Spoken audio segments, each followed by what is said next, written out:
Bem-vindos a mais uma edição do Tríduo 4. Como habitualmente neste espaço de debate tenho comigo os deputados municipais Joaquim Barbosa e José Eduardo Gouveia, a quem cumprimento.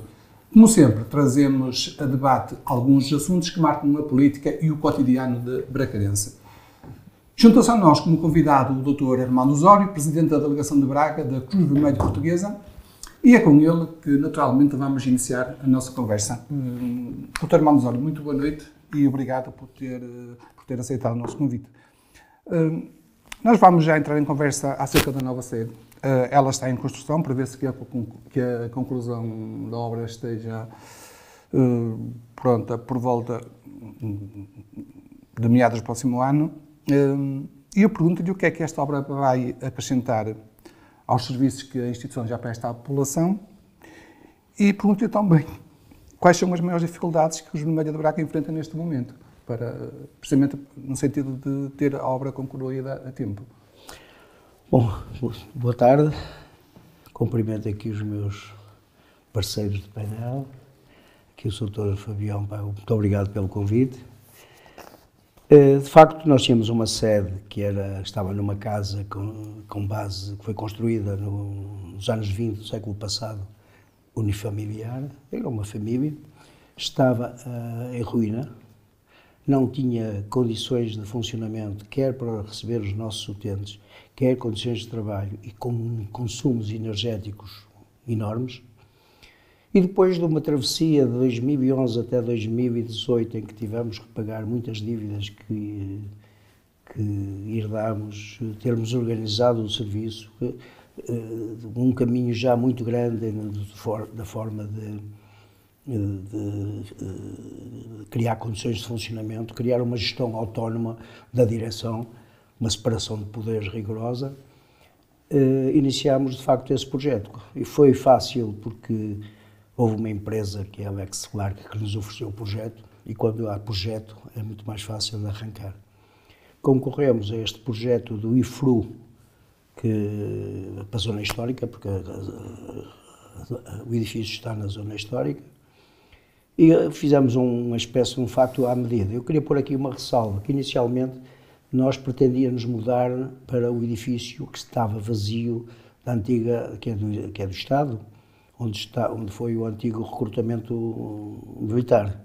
Só que nos pediram uma verba enorme, de ordem de 1.300.000, e a precisar de obras profundas, porque é muito quente no verão, muito frio, muito. E então avançámos mesmo para a reconstrução daquela casa. Fizemos numa altura muito má, porque surgiu a pandemia, e depois veio a guerra do ultramar, as empresas um bocado debilitadas. Nós pensávamos, de facto, conseguir aproximar-nos 2/3 de financiamento de empresas. Ainda não chegámos aos 50%, não é? Os custos dispararam, mas nós estamos preparados para pagar em 20 anos. O prazo inicial era 12 meses, quer dizer, acabava o ano passado. Mas, de facto, com estas dificuldades todas, falta de mão de obra, falta de meios, de facto, não podemos exigir milagres. E pensámos que, talvez, na Páscoa, já podemos celebrar a Páscoa naquele edifício. E que serviços é que vocês vão poder acrescentar àquilo que já fazem hoje? Nós vamos, como sabe, antigamente estávamos a utilizar, havia uma dispersão muito grande dos nossos serviços. Nossa via funcionava a parte administrativa e o sistema, aquilo que comumente se chama as ambulâncias, praticamente, a parte administrativa. Hoje vamos meter o AUSAD, Serviço de Apoio Domiciliário, a ação social toda. Está lá também o apoio que damos aos imigrantes. Portanto, é um edifício onde irão funcionar cerca de 80 pessoas. E devo dizer que foi um projeto que é um fato à medida. Convido-vos a visitarem, porque de facto é uma filosofia de espaço amplo a toda a gente, paredes de vidro. Não quero fazer comparações com um partido, mas de facto queremos também que haja transparência dentro do próprio edifício. Muito bem. Joaquim, como é que vês o trabalho da Cruz Vermelha em Braga? Sabes que ela tem diversas vertentes, não é? Como é que vês esse trabalho? Como já ouvi alguns, seria muito difícil Braga seria diferente sem a Cruz Vermelha. O apoio social dado às pessoas mais carentes, com mais dificuldade, desde imigrantes, como o Dr. Armando Zora falou agora, desde as pessoas enfim, que pedem dinheiro na rua, os pedintes, desde aquelas pessoas com mais dificuldade de termos saúde, de transporte de doentes, tudo isso seria muito difícil. E acho que a Cruz Vermelha merece realmente bem a nova sede. Mas antes disso, também queria cumprimentar aqui os meus colegas de bancada, cumprimentar os seus telespectadores, seja de bom dia, boa tarde ou boa noite, depende da hora que vejam o programa. Dizer que é um gosto estar aqui convosco, designadamente com o Dr. Armando Osório, que é uma pessoa aqui em Braga que já teve no seu passado, fala por si, de relevantes serviços sociais que prestou aqui à população, quer como vereador na oposição há uns anos, quer como até, enfim, responsável pela ação social da Universidade de Minho, agora da Cruz Vermelha, portanto é um homem público, dedicado aos outros. Para mim é uma satisfação estar aqui com eles, é um conheço há muitos anos, fruto de uma amizade herdada do meu pai, portanto para mim é um gosto. Tirando isso, a Cruz Vermelha é uma organização mundial, essencial à vida de muita gente. A Cruz Vermelha, em Braga, tem um apoio social realmente importante. Não é? Eu destaco muito, até, enfim, aquelas pessoas que dormem na rua e que têm mais dificuldade, e sabendo que tem um apoio que não é só a questão, pelo menos está previsto, não é só a questão de nos acolher. É acolher e tentar que, de alguma maneira, eles consigam transformar as suas vidas, não é? Sim, sim. Isto nem sempre é fácil. Estamos já a falar dessa certo. parte. Mas basicamente é isso. Braga seria bem diferente sem a Cruz Vermelha, para pior. Sr. Eduardo, como certamente da opinião do Joaquim, queres acrescentar? Absolutamente. O papel da Cruz Vermelha portuguesa e muito especial em Braga é relevantíssimo.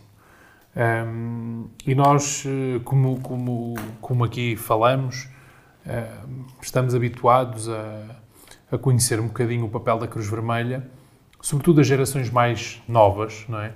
Não tanto as gerações mais antigas que se habituaram ao serviço de enfermagem, àquele serviço também do curativo, não é? E que tiveram mais contacto com a Cruz Vermelha Portuguesa. Há um conjunto de gerações novas na cidade que veem a Cruz Vermelha como quase um serviço de transportes de doentes, ou, não é? Porque habituam-se a ver aquilo e, portanto, associam o serviço da Cruz Vermelha a algo que representa apenas uma parte do seu trabalho, não é? E há toda uma outra parte, não tão visível, portanto, e muitas das vezes até nem mediaticamente simpática, que é o trabalho que a Cruz Vermelha faz com minorias, com refugiados, com sem-abrigo, com migrantes, não é? Nos bairros sociais problemáticos da cidade, onde muitas das vezes estamos a falar da única prestação que há com essas pessoas, portanto, que já em situações de isolamento social também muito grave e profundo, e a Cruz Vermelha está lá. E é preciso elevar esse trabalho, é preciso reconhecer a importância estratégica para a cidade também desta nova sede, que peca efetivamente por tardia. Lamento muito que não se possa... que na altura tínhamos tido uma conversa também, já há muitos anos, com o Dr. Armando, numa lógica e já se conversava na altura da transferência portanto, para Santa Tecla, ali para o antigo edifício do centro de recrutamento, mas a Cruz Vermelha também nos habituou a estar na Avenida 31 de Janeiro, aberta à comunidade, visível a toda a gente, e portanto acho que esta obra de beneficiação da sede irá dinamizar ainda mais a imagem, catapultar também a Cruz Vermelha para uma melhoria na prestação dos seus serviços e, no fundo, aproximar a cidade à Cruz Vermelha, porque é fundamental também que a Cruz Vermelha tenha uma imagem fresca, arejada e, portanto, que dinamize a cidade e que sinta, no fundo, e que a cidade sinta que a determinada altura está em dívida moral com a Cruz Vermelha. E, portanto, acho que as obras de beneficência da sede são fundamentais também para esta mudança de paradigma do reconhecimento justo do valor do seu trabalho. Muito bem, Eduardo. O doutor Armando Osório queria atalhar em alguma coisa? Sim, de facto tem razão. Quer dizer, nós, apesar do grande esforço que a imprensa local nos tem dado, em particular o Diário de Minho, as pessoas hoje desconhecem que Braga, a Cruz Vermelha, é um fator de segurança das populações. Nós hoje acolhemos 94 sem abrigo. Nós íamos já falar dessa realidade. E essa gente, na rua, imaginem o que era. E nós sabemos que o fenómeno do sem-abrigo chama sem-abrigo. Eles são muito rotativos entre as cidades, e onde há muitos eles acolhem. É um trabalho que fazemos. A toxicodependência, o facto de todos os dias, dos 365 dias do ano, darmos a metadona a pessoas, a cerca de 60, 70 pessoas, varia um bocadinho. O facto de atendermos os imigrantes gratuitamente. Pois. Há coisas invisíveis na sociedade, como falta-me o nome das pessoas que estão traficadas. O tráfico humano existe hoje. E as pessoas traficadas, muitas vezes sem documentos, se vão à polícia, têm medo de ir à polícia, têm medo de servir, vêm à Cruz Vermelha, e nós na Cruz Vermelha, com o serviço que temos, com a ligação que temos ao CEF, que é impecável, resolvemos estes problemas através das respectivas embaixadas. Nós temos a ocasião para falar nisso mais à frente, Soutor. Soutor tem um conhecimento profundo da realidade social do Conselho. No que diz respeito à pobreza, eu pergunto-lhe se tem havido um aumento dos números de sem-abrigos na cidade e se a crise tem contribuído para trazer mais gente para a rua. Não tenho esses dados. Por exemplo, vou-lhe dizer uma coisa que de facto a Segurança Social vinha 144. Vinha de emergência social, onde as pessoas que estão sem abrigo, as pessoas que são violência doméstica, recorrem a essa linha 144. A Segurança Social criou agora 2 projetos pilotos, um em Braga, outro em Faro. Isto é, uma pessoa que tem violência doméstica, que a Segurança Social aciona o 144, aciona a polícia vai buscar as pessoas vítimas, e elas muitas vezes, se é uma sexta-feira, têm que ficar sábado e domingo na PSP à espera que a Segurança Social abra. É a hora da segunda. Então este projeto, a Segurança Social, piloto, que me parece de uma relevância extrema, é criar, a Cruz Vermelha agora substitui a Segurança Social das 5 da tarde às 10 da manhã, sábados, domingos e feriados. Temos uma equipa para isso. Temos um local com 25 lugares que está provisoriamente nas Irmãs Hospitaleiras, naquela zona onde eram as consultas, que nos cederam aquilo por um preço muito barato, muito solidário. E nós pensamos que a escola que a Câmara nos transferiu para nós, lá em cima em Nogueira, fazer lá um centro de acolhimento de emergência. Concorremos ao PRR, vamos ver se efetivamente temos sorte, ou a cidade vai ter sorte, porque não é um serviço da Cruz Vermelha, é um serviço para a cidade, para o país. E devo-lhe dizer que em 15 dias a lotação ficou esgotada. Portanto, isto também é uma realidade preocupante, não é? É muito preocupante. Em 15 dias ficámos esgotados com... Claro, depois a Segurança Social vai arranjar um local em postos de acolhimento para essas vítimas e outra solução. Mas, efetivamente, imediatamente fomos confrontados. Portanto, isto responde em parte à pergunta do senhor. Há gente no desemprego que recorre aos serviços da Cruz Vermelha e que pede ajuda? Pessoas com emprego? Não, no desemprego. Nós temos neste momento um centro, um GIP, um Gabinete de Inserção Profissional para imigrantes. E, por exemplo, em Vila Verde temos conseguido muito emprego para imigrantes e não só, para minorias étnicas com empresas, porque muitas vezes há o preconceito, mas esse preconceito vem sendo desmontado com evidências. Pessoas de etnia cigana, por exemplo, perguntem ao engenheiro José Teixeira, que tem lá ciganos a trabalhar, sírios, quem lhe deu formação, que estão lá a trabalhar. E claro, dentro desta gente há os bons, os menos bons e os melhores, não é? Há tudo. Continuando, Joaquim, partindo desta realidade, tu estás ligado a uma entidade que tenta resolver questões ligadas ao desemprego, não é? Sim. Qual é a realidade? Você não noção de qual é a realidade de facto e não os números registados? Olá, Porque às vezes há uma grande diferença entre o registado e aquilo que de facto acontece. Nós, apesar de tudo, nós fomos ver a taxa de desemprego em Portugal, ela para já, face às condições do país, não tem subido, tem subido alguma coisa, mas não tem subido como se esperaria que subisse, graças a Deus. Não é?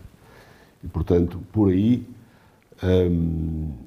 as coisas estão mais ou menos, embora as pessoas possam receber mal, o dinheiro não chega ao final do mês, mas o mercado de trabalho continua dinâmico e emprega a gente. Agora, de facto, muitas vezes há um determinado tipo de população mais fragilizada que precisa de alguns apoios mais específicos e muito mais dirigidos. Nós ainda, no último programa, falámos da imigração brasileira, que muitas vezes as pessoas chegam aqui a Braga um bocadinho desconhecendo o mercado de trabalho, aquilo que podem fazer, enfim, como é que se vão mexer, procurar emprego e arranjar alternativas. E, portanto, muitas vezes é necessário um tipo de organizações que possam, de alguma maneira, ir aos casos mais graves e ajudar as pessoas, no fundo, às vezes a indicar-lhes um caminho. Não é dar-lhes o peixe, mas dar-lhes a cana para aprenderem a pescar. Isso é importante. Eu acredito que Vila Verde, até face à distância que tem no Centro de Emprego de Braga, tem um trabalho preponderante da colocação de pessoas.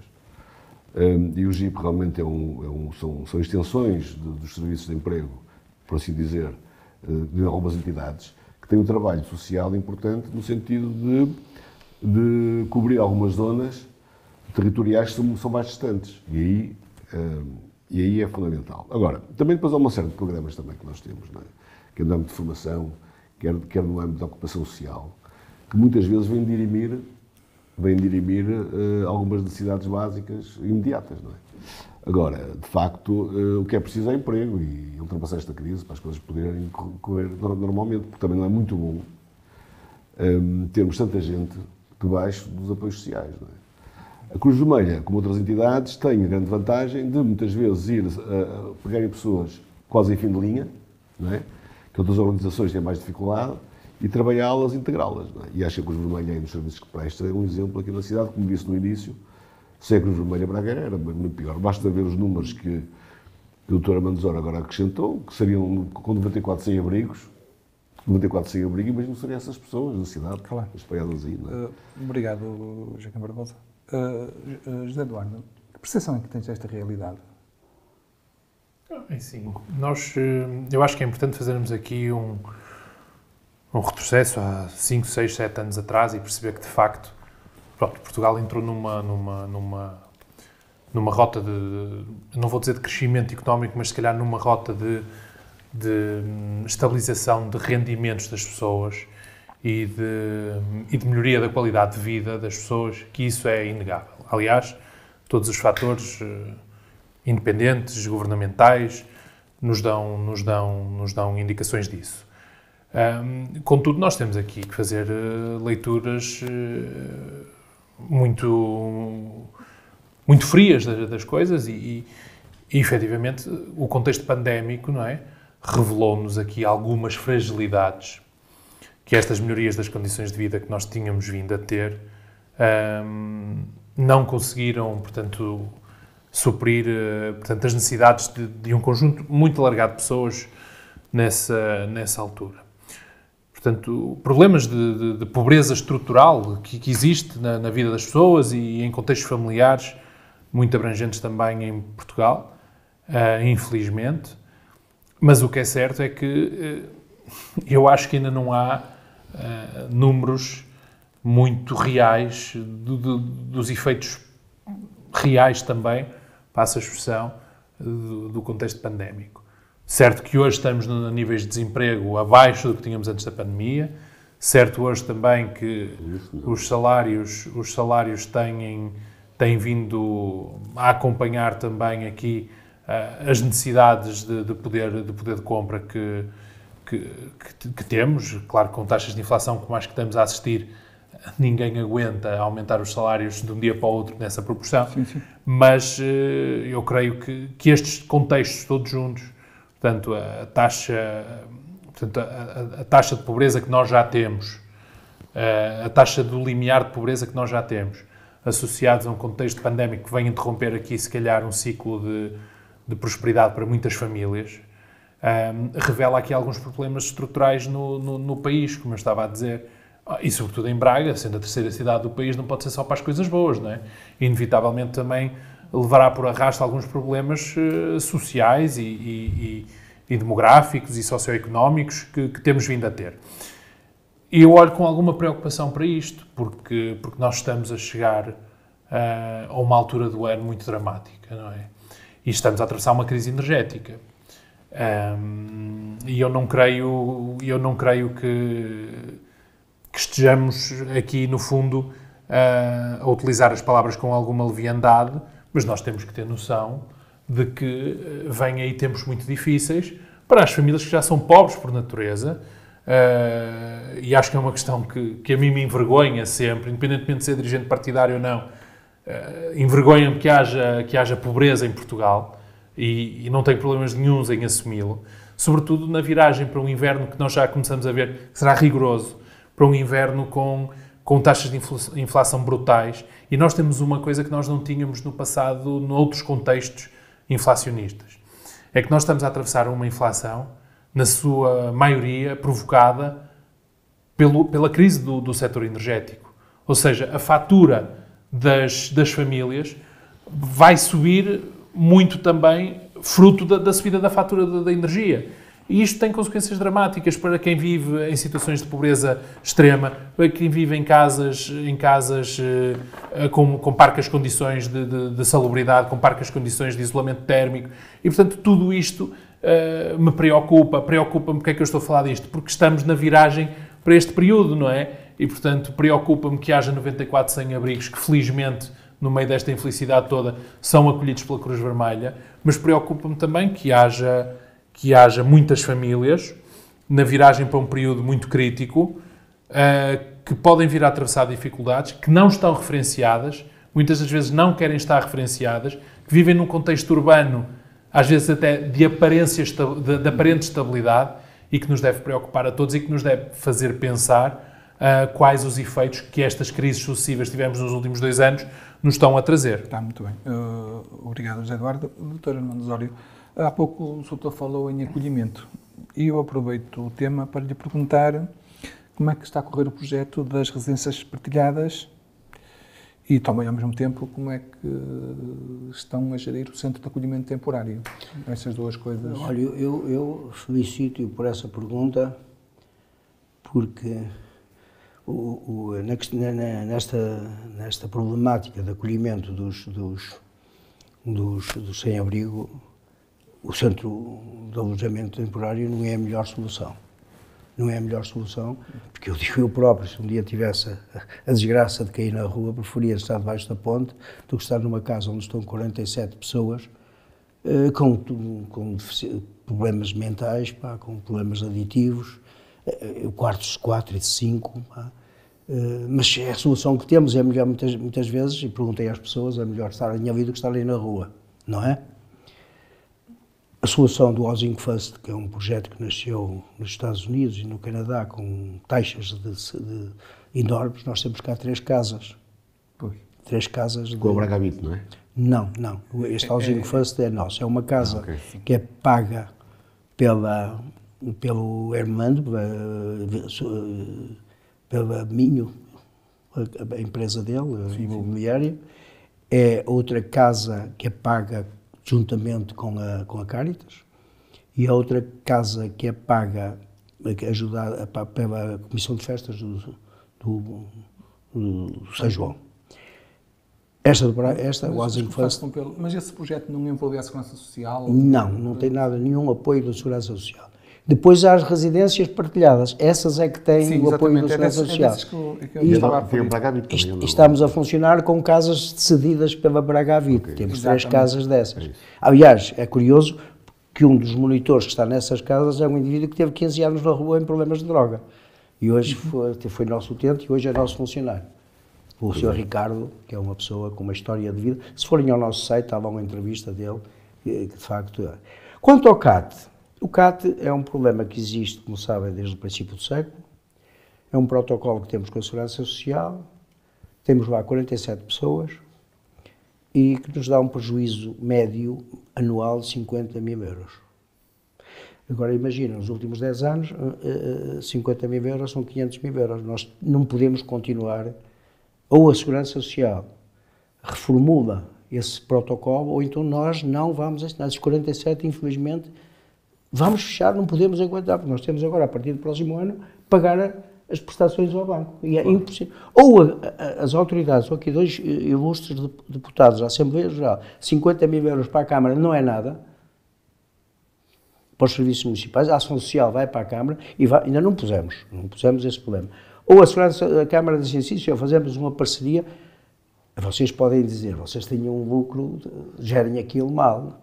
Eu devo dizer que um indivíduo, um cidadão, a comer, a dormir, apoio técnico com o pessoal da Segurança Social que não é meigo, lavar-lhes a roupa, damos banho, porque não há balneário, muita gente que está na rua vai lá tomar banho, lavamos a roupa a pessoas que estão na rua. O custo real é 27 euros. A Segurança Social, quando manda uma pessoa dormir numa pensão, não paga menos de 30 euros sem Segurança Social. Portanto, reduzir aos custos não podemos, mas permitimos a monitorização total e alguém tem que nos suportar essa dívida, porque senão nós não podemos continuar. E é um problema para a cidade grave. Mas corre o risco de fechar? Dia 39 tenho uma reunião com a Segurança Social. Diga? Mas pode encerrar no centro de reunião temporário? Nós não renovamos o acordo com a Segurança Social. Temos uma reunião, disse-me há pouco o Dr. João Ferreira, a Segurança Social quer resolver o problema. Isto não é alarmismo, mas é a realidade. Porque, repare, entretanto a lei muda e já não pode haver quartos de 4, tem quartos de 2. E estas coisas são legislações que eu adoro, gostava de ver implementadas, mas temos que dar tempo ao tempo e olhar para a realidade, porque efetivamente as condições não posso dizer, como dizia um indivíduo com responsabilidade. E as obras, onde é que vão as pessoas? Metam-as numa residencial? Pois metam, e quem paga? Claro. Isso é fácil dizer, mas estas coisas têm que ser moderadas. Aliás, a Segurança Social está com toda a vontade de resolver o problema. Espero que uma reunião que vai haver dia 29 em Lisboa, que acabou de dizer o Dr. João Ferreira convocar-me, que vai ser conclusiva e não vai haver este, que nos custa muito, quer dizer, é uma nossa missão, sobretudo cuidar das pessoas com dificuldades. Claro. Mas dizia um antigo reitor, o meu primeiro reitor da universidade, no princípio era o verbo, agora é a verba. Eu não posso pôr em causa toda a nossa atividade, claro, por uma coisa que é função, uma obrigação do Estado, uma obrigação da Cruz Vermelha. A Cruz Vermelha faz melhor e mais barato, porque estamos sujeitos à fiscalização da Segurança Social. Fazemos mais baratos, não tenho dúvida. Nós trabalhamos sábados e domingos. Sábados e domingos vamos a comida às pessoas do SAD. Sábados e domingos estamos na rua a dar metadona. Não temos feriados, não temos férias. É serviço contínuo. Mas, portanto, há obrigações do Estado. Portanto, esse assunto preocupa-me. Espero e tenho esperança. O ISIS, que é o Instituto da Segurança Social, a diretora tem feito todos os esforços para nos ajudar nesta situação e compreendam, mas já cá vieram, já viram como funciona. Nós queremos ser transparentes e paredes de vidro, mas também milagres não fazemos. Aproveitamos que temos aqui 2 deputados municipais para perguntar ao Joaquim, enquanto o José Eduardo pensa na resposta. A pergunta será para os dois, evidentemente, e eu pergunto-vos se não deveria haver aqui uma maior intervenção partidária no sentido de resolver questões como esta. Não? O partidário não digo, mas olha, a nível do Estado acho que sim, quer dizer, e da minha parte pode contar caso... Eu digo do partidário no sentido dos partidos trabalharem mais de várias questões a discussão. Não é? Se dessa reunião com a Segurança Social resultar algum, se vir que não tem, enfim, solução, e precisar do apoio da Câmara, comprometo-me desde já a acompanhar o problema e dar o meu esforço para, no sentido de influenciar, para resolver isto. Como diz bem o Dr. Armando Osório, esta questão é uma questão nacional, do Estado, não incuba a Cruz Vermelha, que apesar de tudo é uma organização pública, mas que não pertence exatamente, não é financiada pelos impostos, pelo menos na sua totalidade, e portanto incube aos organismos do Estado resolver este problema. Isto tem que ser resolvido, é evidente, não se pode pôr as pessoas na rua. E portanto, da minha parte, que se for necessário chegar à Câmara Municipal, doutor, fiquei já ao compromisso. Eu estou convencido. Da minha parte, de fazer os esforços possíveis para acompanhar isto da melhor maneira. Pelas relações que temos, neste caso com a vereadora da ação social. Sim. Eu nunca abordei este problema, mas pela sensibilidade que esse assunto não se vai pôr. Para nós, também não pusemos ainda o problema à Câmara, porque um passo de cada vez. Dada o melindre e o impacto que vai ter na cidade. Imaginem, 47 pessoas ali na Rua do Souto. Mas há uma coisa que nós temos... Não vou fazê-lo sem falar com a Câmara, e eu estou convencido que vai ser encontrada uma solução. Exemplo de outras instituições, porque esta Câmara Municipal tem dado apoios sociais, tem política social abrangente em várias áreas. Desde a parte da política fiscal, desde a questão da reconstrução de casas antigas, desde o apoio à medicação. Teve um grande trabalho na questão da pandemia, portanto tenho a certeza que não deve haver problema por aí, caso o Estado Central não resolva, que deve resolver. Nós temos, de facto, eu vi há bocado a visão do meu amigo José Eduardo Gouveia, mas vamos lá ver, nós em Portugal temos graves, é um país, desde há muito tempo, muito antes da pandemia, com grandes problemas sociais.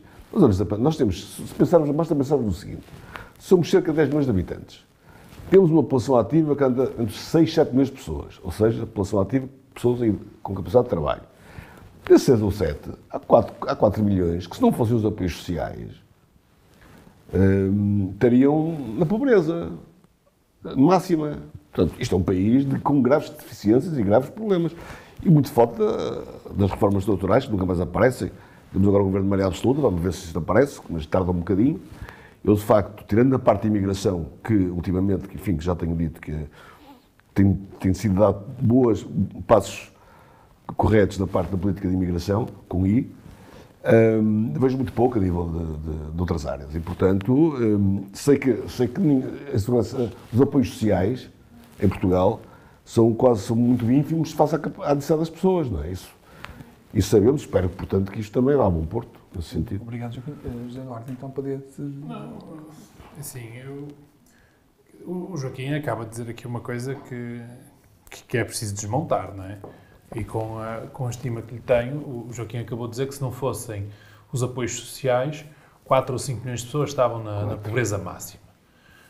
Isto são afirmações que devemos analisar com cuidado, porque desses 3 ou 4 milhões de pessoas, como o Joaquim disse, temos crianças que usufruem do papel do Estado, que não é um papel que vem através, portanto, daquilo que o Joaquim quer dizer, de apoios sociais quase de âmbito de caridade, e temos uma grande fatia dessas pessoas que são pensionistas, que estão a receber hoje a justa contribuição pelos seus anos de trabalho.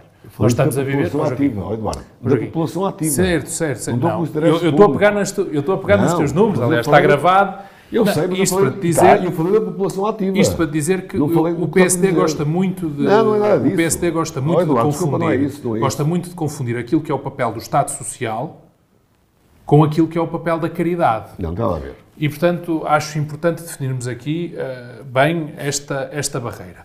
Em relação àquilo a este dado que o Dr. Armando Osório nos trouxe em relação ao CAT, em relação ao Centro de Acolhimento Temporário, quer dizer, isto de facto pode ser aqui um motivo de alarme social, não é? Mas há também aqui algo que me tranquiliza. E vou desde já pôr aqui em cima da mesa, nós hoje temos à frente do Ministério da Segurança Social uma mulher com uma competência que não é muito comum, sobretudo em algumas pastas governamentais. E se de facto está uma reunião agendada para dia 29, certamente a Ministra Ana Mendes Godinho terá algo a dizer sobre isto e conhecendo nós, o próprio Joaquim também conhecerá e será também capaz de atestar aqui as minhas palavras sobre a competência da Ministra. Quer dizer, o próprio Estado tem todo o interesse em que a Cruz Vermelha continue a desempenhar este papel, porque o tem vindo a fazer de forma regular, de forma transparente, de forma dignificadora de quem usufrui também destes serviços.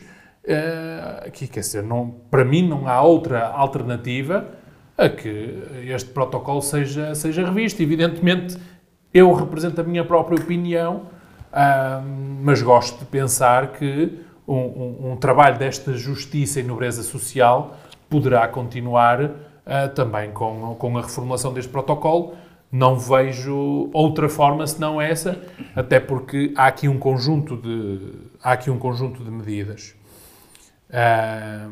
Eu não acredito em toda a desconcentração do Estado. Não acredito. Não acredito que o Estado deva desconcentrar tudo. E acho que estas questões de âmbito social, que derivam fundamentalmente do Estado Central, devem continuar nessa alçada. Ou devem continuar, ainda que nos organismos descentralizados da administração central, seja nos centros distritais, mas que sejam competência do Estado.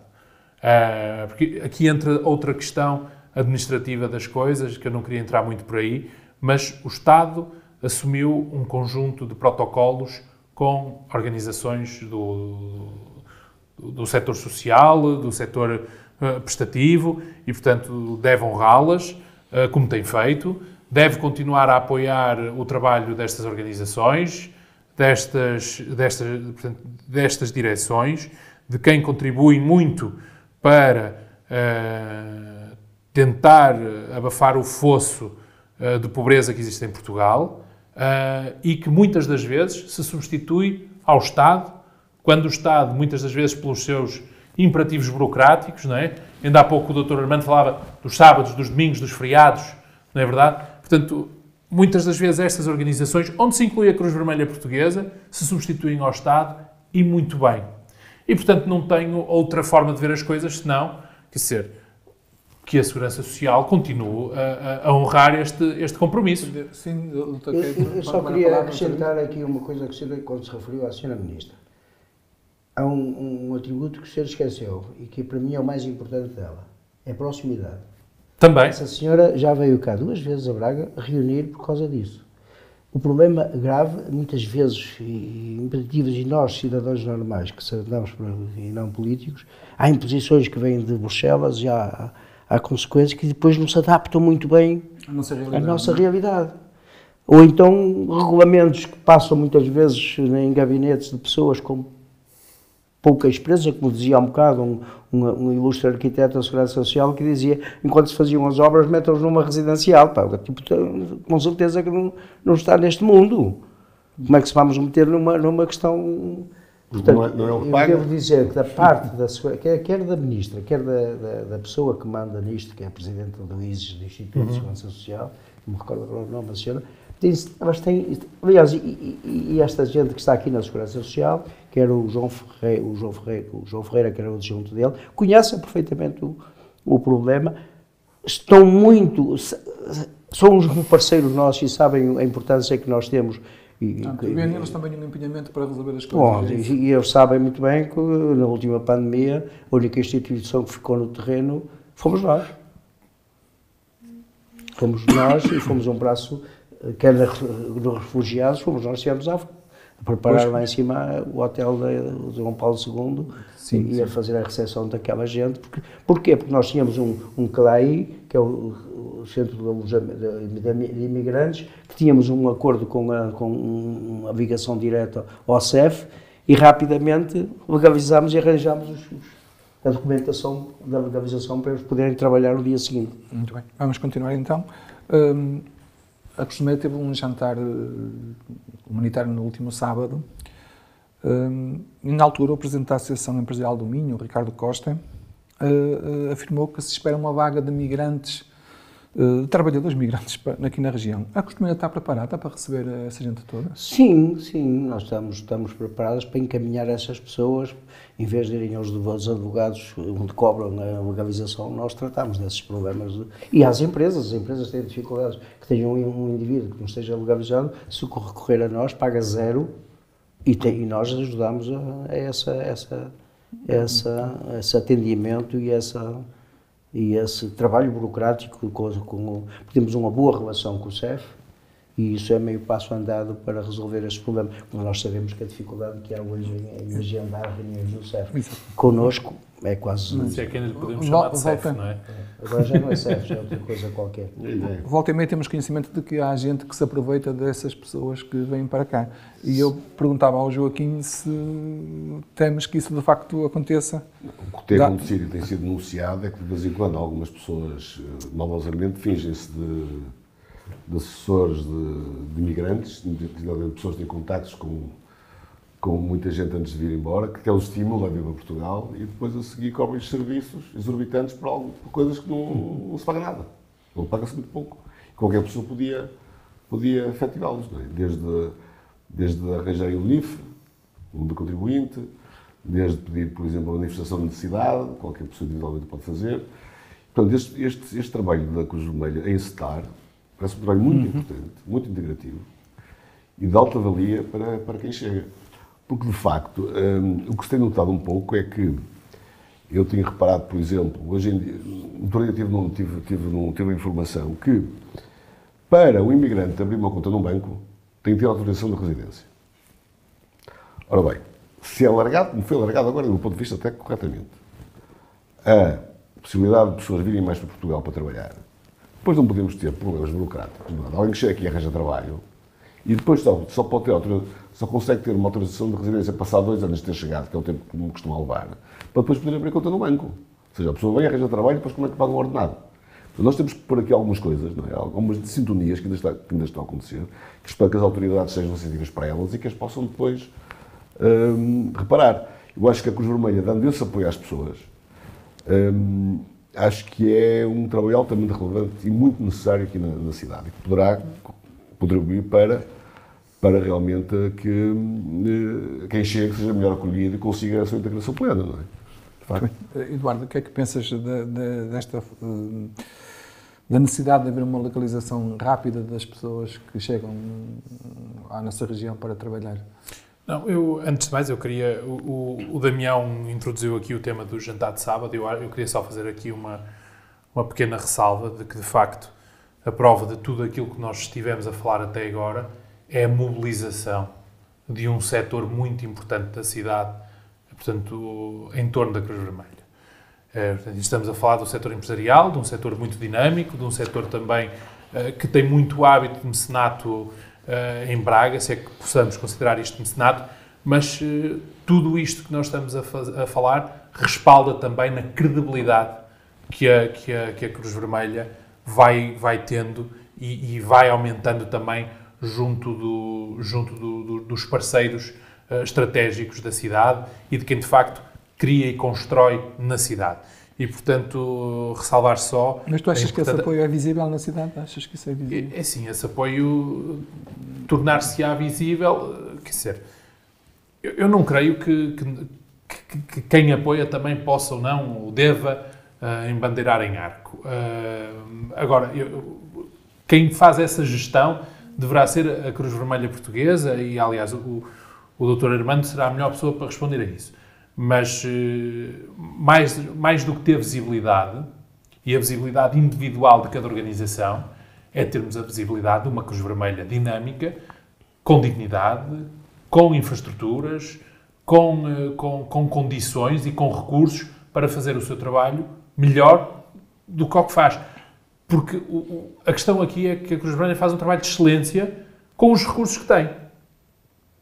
Imagino com melhores recursos ainda, fruto também deste envolvimento estratégico que só os empresários, só o tecido económico pode dar à Cruz Vermelha. Claro que só podemos ambicionar ainda mais para a Cruz Vermelha. E o papel da Cruz Vermelha vai também aqui. Quer dizer, a substituição do Estado em alguns setores, como já falamos, e bem, mas também no apoio a situações que muitas das vezes nós nem consideramos como sendo relevantes. Mas o Joaquim introduz aqui um tema relevantíssimo, que são, muitas das vezes, as agências oficiosas de pessoas que se dizem, portanto, portadoras de procuração para a legalização de pessoas, que não fazem coisas que outra pessoa qualquer faria, de forma gratuita, e, portanto, a troco de quantias de dinheiro absolutamente exorbitantes, obscenas. Para quem está a acabar de chegar, não é? Para quem está a acabar de chegar. Portanto, muitas das vezes, e nós falamos disto no programa anterior, há pessoas que preparam as suas vindas para Portugal, há pessoas que preparam o seu processo migratório porque têm capacidade no seu país de origem para isso. Mas há pessoas que, em muitas situações de absoluto desespero, porque nós há pouco, e nós no programa anterior, falamos de um contexto migratório, que é um contexto migratório de pessoas que muitas das vezes, e foi aqui dito, não sei o que eu vou dizer, vêm embora do seu país por questões de segurança. Mas nós estamos a falar de um contexto, eu acho que aqui estamos a falar de contextos migratórios por questões de humanidade, por questões de vida ou de morte, de fuga de territórios em guerra. E, portanto, não há tempo, muitas das vezes, para haver uma preparação para esta migração. Não é propriamente uma migração de rede social. Estamos a falar de migração desesperada, que é ainda mais propícia para estes agentes, portanto, que praticam estas obscenidades. Mais do que acelerar os processos migratórios e os processos de legalização, eu acho que nós devemos ter um acompanhamento muito grande dessas pessoas. E o Estado pode fazer isso através do setor social, como tem vindo a fazer. Aliás, já está aqui demonstrado que há organizações com know-how para isso, que podem dar apoio jurídico, que podem dar um primeiro apoio fundamental até na ajuda à integração no mercado de trabalho. Não é? O Dr. Armando falou na relevância dos JIPs em Vila Verde. E em Braga. E em Braga. E, portanto, estamos a falar aqui, se calhar, da necessidade da criação de programas que não só acelerem efetivamente o processo de legalização, para nós termos a proteção social, para nós termos a desburocratização de processos tão simples como, às vezes, abrir uma conta bancária, fundamental para a transferência de um salário, não é? Fundamental para um débito direto de qualquer renda, qualquer despesa, de qualquer conta corrente. Mas eu acho que, mais do que isso, devemos fazer já um plano para os próximos anos de apoio e da consolidação de uma rede de apoio para que quem chega não se sinta desamparado e não entregue a sua sorte, por assim dizer, a quem faz isto de forma não menos séria. Portanto, muitas vezes estamos a falar de pessoas que chegam a um país e dão todas as suas poupanças para serem legalizadas, para que outros façam processos que outra pessoa qualquer poderia fazer de forma gratuita. E, portanto, até aqui o papel da Cruz Vermelha é muito relevante. Obrigado, José Eduardo. O nosso programa está a chegar ao fim, mas eu não podia terminar sem perguntar ao Dr. Armando Osório, para nos falar um pouquinho sobre os projetos que estão a ser desenvolvidos pela Juventude da Cruz Vermelha de Braga e também como é que estamos na questão do voluntariado. Olha, a Juventude não é um orgulho nosso, que aliás não há nenhuma instituição que tenha futuro sem ter uma juventude forte. Eu recordo-me que em 2012, 11, quando eu entrei e tomei conta da delegação, não havia dinheiro para nada. Eu chamei um jovem que tinha sido missionário até em África e depois estava matriculado aqui na Universidade de Minho, o João Gomes, e disse: olha, João, eu não preciso de uma Cruz Vermelha forte, vou fazer um contrato contigo, mas tens que arranjar fundos para pagar o teu salário, que nós não podemos ter assim caro. Nós, por exemplo, aqui há 10 anos chegámos a ter na Juventude 25 profissionais. Aquele PIXI, o plano de insucesso escolar, feito em parceria com a Câmara, foram logo 12 pessoas que nós tivemos que admitir para concretizar esse projeto com uma relevância extrema dentro do nosso... Portanto, hoje a Juventude de Braga é a Juventude Nacional, a Coordenação Nacional que está em Braga, tem imensos projetos, todos eles direcionados para crianças e jovens. E ainda hoje levou um grupo de jovens da universidade a visitarem a instalação porque querem fazer voluntariado. Portanto, estamos muito fortes, com muita saúde. Temos lá gente muito boa, com potencial muito grande. Eu costumo dizer que a maior parte dos funcionários da Universidade da nossa delegação, eu pago-lhes 40%, o que eu lhes pago é 40% é de salário, o resto é 60% de voluntariado. Quer dizer, os profissionais, 40% do trabalho é para lhe pagar o salário, o resto, 60% é voluntariado. Então, são mais voluntários que profissionais. Portanto, quando se trabalha com gente dessas, o sucesso está garantido. Pessoas que vestem a camisola. Eu refiro agora, este jantar que eu fiz, que fizemos, que a delegação fez no sábado, Não foi trabalho voluntário. Aqui já está a ser pensado o outro, não é? E para o ano vamos atirar-se, assim, os empresários que o queiram, 100 mesas. Fazer o maior encontro solidário da... Muito bem. Chegamos ao fim do nosso programa, mas antes, um minuto para o Joaquim deixar uma ideia. Eu queria só congratular-me por hoje termos aqui em Braga a Gala de Desporto, que vai ter lugar hoje à noite, onde é reunida a comunidade desportiva, onde são dados alguma relevância a alguns clubes e atletas que tiveram algum papel importante no ano passado e também em parte deste ano. Braga é uma cidade de desporto, já fomos capital europeia de desporto e, portanto, penso que, enfim, é uma data, é um evento bom para a cidade e que une a comunidade desportiva e que também tem um aspecto social, já que falamos tanto em social, também tem um aspecto social para a juventude e também para os mais velhos. Eduardo? Esta semana também saíram, tem em jornais nacionais, a polémica sobre a requalificação das obras as obras de requalificação, aliás, da Rua 25 de Abril. Portanto, a onda de descontentamento é bastante grande.